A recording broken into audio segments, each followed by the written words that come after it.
अभिषेक एक गरीब गुब्बारे वाला था। वो सड़कों पर घूम घूम कर गुब्बारे बेचा करता था। अभिषेक दिन के 20 से 50 रुपए ही कमा पाता था। वो चाहता था कि वो भी अपने परिवार को आरामदेह जिंदगी दे, मगर अभिषेक इतने ही पैसे कमाता जिससे वो खाली एक वक्त का खाना ही खरीद पाता। एक दिन वो गुब्बारे बेचकर घर वापस लौटा तो उसकी बीवी ने उसके लिए खाना लगाया। क्या हुआ, आप खाना क्यों नहीं खा रहे? क्या रोटी सही से गर्म नहीं हुई? लाएं, मैं दोबारा से गर्म कर देती हूँ। नहीं बेगम, इसकी कोई जरूरत नहीं है। तो फिर आप खाना क्यों नहीं खा रहे हैं? वो बस ऐसे ही अपने काम के बारे में सोचता रहता हूँ। अभिषेक और उसकी बीवी बातचीत कर रहे थे कि इतने में उनके दोनों बच्चे भी वहां आ गए। पिताजी, इस बार हम भी अपने घर में न्यू ईयर की खुशी में पार्टी रखते हैं, जैसे अमीर लोग अपने घर पर रखते हैं। बहुत मजा आएगा। हम भी अपने दोस्तों को बुलाएंगे। और पिताजी, मुझे नए साल के तोहफे में गुड़िया भी चाहिए। और मुझे भी तोहफे में नई रिमोट कंट्रोल गाड़ी चाहिए। अभिषेक अपने दोनों बच्चों की आंखों में खुशी और उम्मीद देखकर उन्हें मना नहीं कर सका। हम जरूर न्यू ईयर पार्टी भी सेलिब्रेट करेंगे और मैं तुम लोगों के लिए नए साल के तोहफे भी लेकर आऊंगा। अब जाओ, तुम दोनों सो जाओ, रात बहुत ज्यादा हो गई है। दोनों बच्चे खुशी खुशी सोने के लिए चले जाते हैं। आपने बच्चों को क्यों कहा कि हम पार्टी करेंगे और आप उनको तोहफे देंगे? आप कैसे ये सब करेंगे?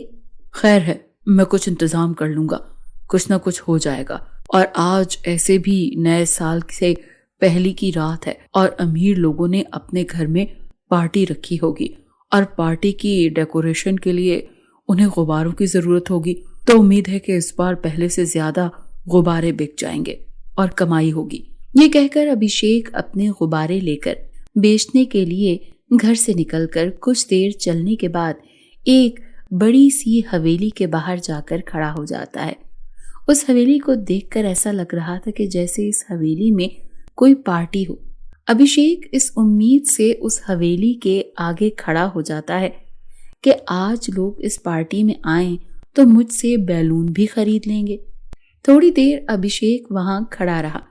फिर उस हवेली के मालिक ने उन्हें नौकर से कहा, ये गरीब लोग किसी बड़ी हवेली को देखते हैं और उधर ही खड़े होकर अपनी चीजें बेचना शुरू कर देते हैं। कितना हाई स्टैंडर्ड वाले लोगों ने आना है आज मेरी पार्टी पर। उनके सामने मेरा सारा इमेज खराब हो जाएगा। जाओ, तुम जाकर इस आदमी से कहो कि यहाँ से हटे और अपनी ये दुकान कहीं और जाकर लगाए। भाई, तुम यहाँ से चले जाओ, इस हवेली के सामने मत खड़े हो, वरना मेरे मालिक मेरी शामत ले आएंगे। बेचारा अभिषेक वहां से थोड़ा आगे जाकर खड़ा हो जाता है, मगर वो जगह बहुत सुनसान होती है।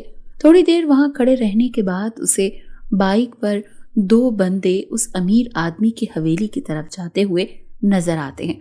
उसे उनको देखकर दाल में कुछ काला लगा, क्योंकि उस पार्टी में आने वाले सारे लोग बड़ी बड़ी गाड़ियों में आ रहे थे और ये लोग बाइक पर क्यों आए हैं।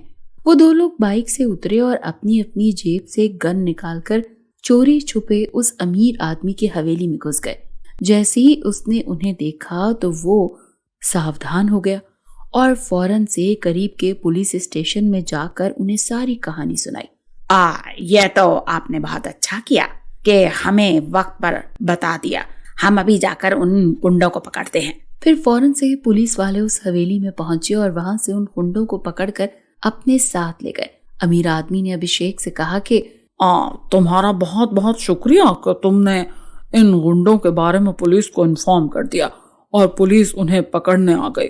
मुझे और मेरे नौकर को माफ कर देना, उस वक्त हमने तुमसे बहुत बदतमीजी की थी। ये तो मेरा फर्ज है।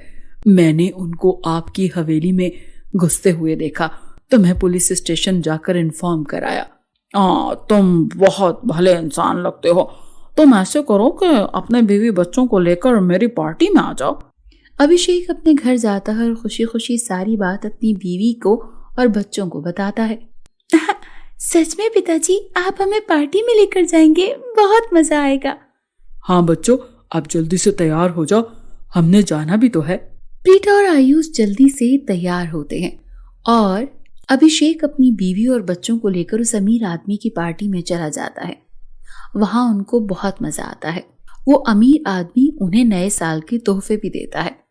अब जब अभिषेक और उसके परिवार वापस अपने घर आने लगते हैं तो वो अमीर आदमी अभिषेक से कहता है कि अभिषेक, मैं चाहता हूँ कि तुम्हें एक बड़ी सी गुब्बारों की दुकान खोल दूं, फिर लोग तुम्हारे पास अपने बच्चों की बर्थडे और न्यू ईयर की डेकोरेशन के लिए बैलून लेने आएंगे।